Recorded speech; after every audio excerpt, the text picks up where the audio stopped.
जय हिंद, नमस्कार, आदाब, सलाम, प्रणाम। आप देख रहे हैं इस समय अपना प्यारा चैनल कार्यक्रम बिहार समाचार और मैं आपके साथ हूँ सुनील बॉबी। बिहार की हर छोटी बड़ी खबरों से आपको प्रतिदिन कराता हूँ रूबरू। आइए जानते हैं आज की ताज़ा व बड़ी खबर। बिहार में राजनीतिक भूचाल सी आ गई है, गर्माहट है। एक तरफ जहां आरसीपीसी का टिकट कटा है, जदयू में कई दिनों से यह गहमा-गहमी चल रहा था, टिकट को लेकर विराम लग गया है। यूँ कहा जा रहा है कि आरसीपीसी अब न घर के रहे न घाट के रहे। लोगों की यह उम्मीद थी कि आरसीपीसी के टिकट अगर जदयू से नहीं मिलता है तो भाजपा से ही मिलेगा, लेकिन जदयू बिल्कुल ऐसा चमत्कारी कह सकते हैं, यह निर्णय लिया, फैसला लिया कि भाजपा के उम्मीदवारों का नाम आने के बाद जदयू का नाम आया और टिकट बिहार में कई दावेदार होने के कारण बिहार के लोग को नहीं मिला, बल्कि धीरू महतो को मिला। ललन सिंह इसको लेकर कहते हैं, यह निर्णय दल के नेता सीएम नीतीश कुमार ने लिया है। पार्टी का निर्णय सर्वों को सहर्ष स्वीकार करना चाहिए। केंद्रीय मंत्री निर्णय पीएम करेंगे। और इधर राज्यसभा चुनाव को लेकर एनडीए के तीनों प्रत्याशियों के नामों की घोषणा कर दी गई है। आरसीपी का टिकट कटा, धीरू बने जदयू उम्मीदवार। केंद्रीय मंत्री आरसीपीसी का टिकट कट गया है। जदयू ने उन्हें तीसरी बार राज्यसभा का उम्मीदवार नहीं बनाया है।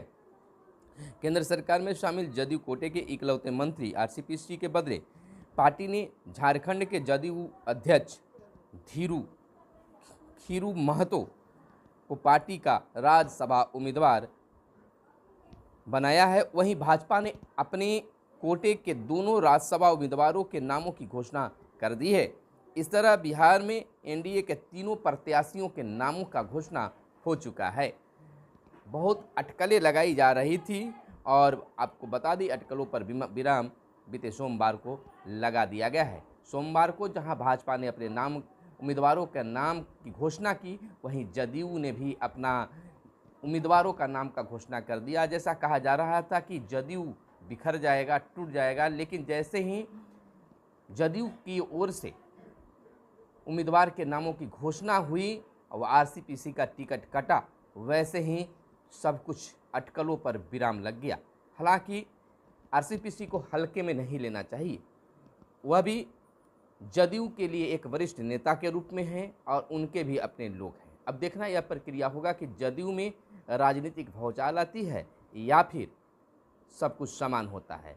लेकिन झारखंड अध्यक्ष खीरू भाई को बिहार से एंट्री होने के बाद राजनीतिक कुछ और आंकी जा रही है। इधर बता दें, सतीश चंद्र दुबे और शंभू सरन भाजपा के प्रत्याशी बनाए गए हैं। भाजपा की केंद्रीय चुनाव कमेटी ने बिहार समेत 9 राज्यों के लिए रविवार की शाम राज्यसभा प्रत्याशियों की घोषणा कर दिया है। और जैसे ही भाजपा के प्रत्याशियों के नामों की घोषणा हुई, वैसे ही जदयू की ओर से इस स्थिति में आरसीपीसी न घर के रहे न घाट के। दूसरी बड़ी खबर हम बता देते कि पंचायत प्रतिनिधियों को कई जिम्मेवारी मिलने जा रही है। टैक्स वसूलने का भी जिम्मेवारी मिलने जा रहा है, यानी पंचायत के जो मुखिया जी हैं उनको अब टैक्स लेने की भी जिम्मेवारी मिलेगी। वार्ड सदस्यों को काफ़ी बड़ी जिम्मेवारी मिलने जा रही है। इसको लेकर पंचायती राज मंत्री सम्राट चौधरी ने कहा है कि अब गांवों के विकास को लेकर, पंचायतों के विकास को लेकर, वार्डों के विकास को लेकर जहां राज्य सरकार प्रयत्नशील है, वहीं केंद्र से भी यह मदद मिलना शुरू हो गया है। रही बात पावर की, तो धीरे धीरे तमाम पावर जो है वार्ड सदस्य और मुखिया और सरपंच साहब को मिलते जा रहा है। बस यूं ही काम करते जाना है और गांवों का विकास को लेकर सरकार बिल्कुल तटस्थ है और कहना है कि जिस प्रकार से शहर चकाचक है, उसी प्रकार से गांव को भी चकाचक बनाने की प्रक्रिया चलाई जा रही है। इसको लेकर हम आपको बता दें कि हर खेत तक पानी के लिए लघु सिंचाई की 203 योजनाओं पर इस साल होगा काम। 200 करोड़ की बनी कार्य योजना, 100 करोड़ के बजट पर लगी है मुहर।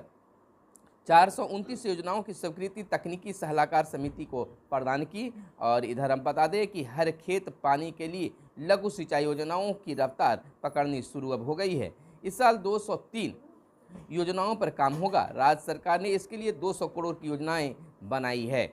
यानी कि किसानों के लिए भी सरकार बहुत कुछ करने जा रही है। और इधर सहकारिता विभाग बना रहा है एक ऐप, इसके माध्यम से किसानों को करना होगा आवेदन। किराए पर कृषि यंत्र लेने के लिए करना होगा ऑनलाइन अब आवेदन। 8,463 पैक्स हैं राज्य भर में। 15 लाख रुपये सरकार देती है पैक्सों को। और इधर 2,927 पैक्सों में यंत्र बैंक बनेगा और 1,800 पैक्सों में बन गया है बैंक। आपको बता दें, पैक्सों में बने कृषि यंत्र बैंक से यंत्र किराया पर लेने के लिए किसानों को अब ऑनलाइन आवेदन करना होगा। इसके लिए सहकारिता विभाग नया एप्लीकेशन बना रहा है। 1 महीने में ऐप तैयार होने के बाद इन पर आवेदन लेने की प्रक्रिया भी शुरू कर दी जाएगी। यानी कि पंचायतों में पैक्सों के लिए भी कई बड़ी जिम्मेवारियां बढ़ती जा रही है। और यह जिम्मेवारियां जहां पैक्सों के लिए बेहतर होगा, वहीं किसानों के लिए भी खास होने वाला है। इधर आपको बता दें कि सूबे में समय पूर्व मानसून का असर अब प्रबल है। मौसम का मिजाज तो बदला ही है। 11 से 12 तक पूर्णिया में मानसून की बारिश होने की संभावना है। बिहार में मानसून की सामान्य से कुछ अधिक बारिश की उम्मीद है। आपको बताते चले कि केरल में मानक समय से 3 दिन पूर्व मानसून के आगमन से बिहार में भी इसके समय पूर्व आगमन के आसार प्रबल हैं। बिहार में पिछले 2 सालों से मानसून समय से पूर्व दस्तक दे रहा है। ऐसे में यह तीसरा साल होगा जब मानसून के समय से पहले आगमन के आसार जताए जा रहे हैं।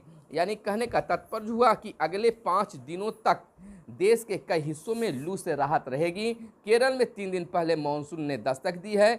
1 जून को देश में दस्तक देता है मानसून और 27 जून के करीब दिल्ली पहुंचने की है उम्मीद।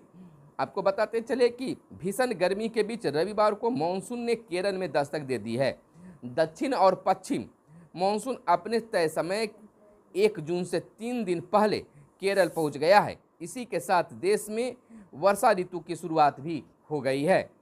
हालांकि दिल्ली में यह अपने सामान्य समय 27 जून के आसपास ही पहुंचेगा।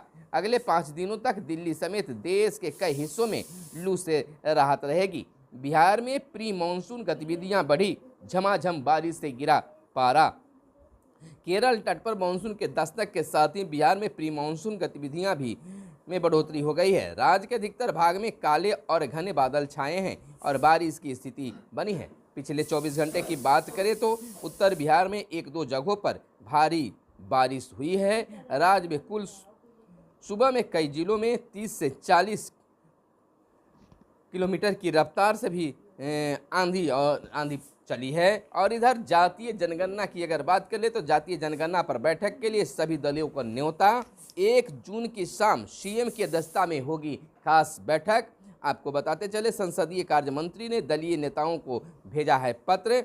बिहार सरकार ने मुख्यमंत्री नीतीश कुमार की अध्यक्षता में राज्य में जातीय जनगणना कराने को लेकर होने वाली 1 जून की बैठक में सभी दलों के नेताओं को शामिल होने के लिए न्योता दिया है। बीते दिन संसदीय कार्य व शिक्षा मंत्री विजय कुमार चौधरी ने सभी दलों के नेताओं को पत्र भेजकर बैठक में ससमय शामिल होने का अनुरोध भी किया है। इधर नेताओं के आपराधिक केस 90 दिन में निपटाएं, कोर्ट का आदेश है। 10 वर्ष बाद भी आरोप पत्र पेश न करने होने पर कोर्ट नाराज। कर्नाटक उच्च न्यायालय ने अंतरिम आदेश जारी किया और ज्ञानवापी और मथुरा ईदगाह पर नहीं छोड़ेंगे अपना दावा, जमीयत का कहना है। और जमीयत उलेमा ए हिंद महमूद मदनी की कार्यकारिणी में रविवार को कई प्रस्ताव पास हुए हैं। तय हुआ कि मुसलमान वाराणसी की ज्ञानवापी और मथुरा की ईदगाह से अपना दावा नहीं छोड़ेंगे। समान नागरिक संहिता का विरोध किया जाएगा। और पंजाबी गायक सह कांग्रेस नेता सिद्धू मूसेवाला की हत्या। इधर आपको बता दें, भारत और बांग्लादेश के बीच रेल सेवा बहाल और ब्रिटेन में भी अब 4 दिन काम बाकी आराम। पीएम केयर्स के तहत छात्रवृत्ति मिलेगी। आपको बता दें कि प्रधानमंत्री नरेंद्र मोदी सोमवार को पीएम केयर्स फॉर चिल्ड्रन के तहत बच्चों के लिए छात्रवृत्ति तथा अन्य सुविधाओं की वीडियो कॉन्फ्रेंसिंग से शुरुआत करेंगे।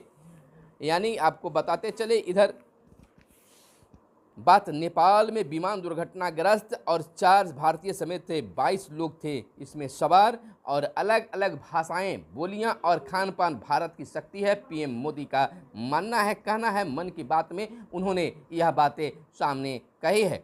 प्रधानमंत्री नरेंद्र मोदी ने बीते दिन कहा है कि हमारे देश में कई भाषाएं, लिपियां और बोलियों को समृद्ध खजाना है। अलग अलग पहनावा, खानपान और संस्कृति हमारी पहचान है।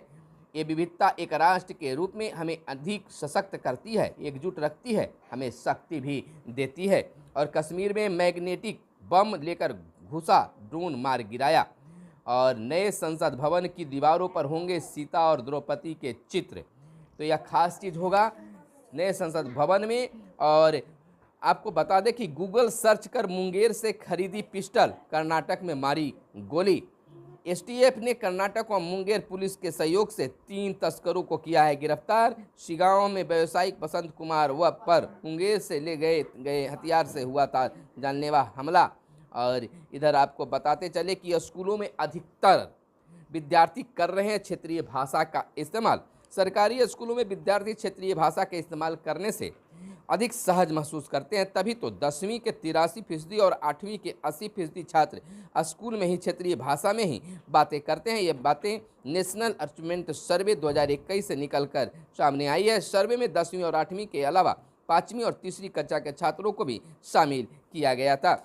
इसमें इधर सीबीएसई मूल्यांकन के बाद तय होगा टर्म 1 व 2 का वेटेज। और महाराष्ट्र में अमान प्रमाण पत्र से बिहार में अनुदेशक बनने आए अभ्यर्थी।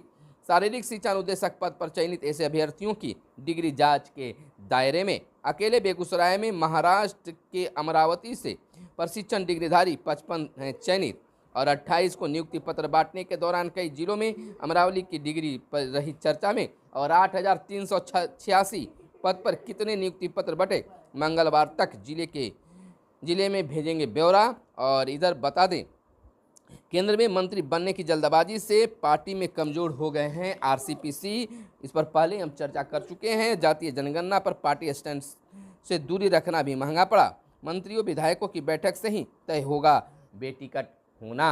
तो बिहार की राजनीति में एक बड़ा बदलाव हो रहा है। और यह बदलाव जदयू के लिए बेहतर होता है या घाटे का सौदा होता है, ये तो आने वाला वक्त गवाह होगा। फिलहाल बिहार में नियोजित शिक्षकों के वेतन को लेकर आवाज़ बुलंद होने लगी है। 3 से 4 माह का वेतन हुआ है, अब तक बिहार के नियोजित शिक्षकों को वेतन न मिला है। इसको लेकर शिक्षक संगठनों ने सरकार से और विभाग से मांगे भी की है। इधर बात भारत और बांग्लादेश की कर ले तो राहत की बात है कि भारत और बांग्लादेश के बीच रेल सेवा बहाल। और पायलट के मोबाइल फ़ोन से पहुंचाया लापता विमान तक।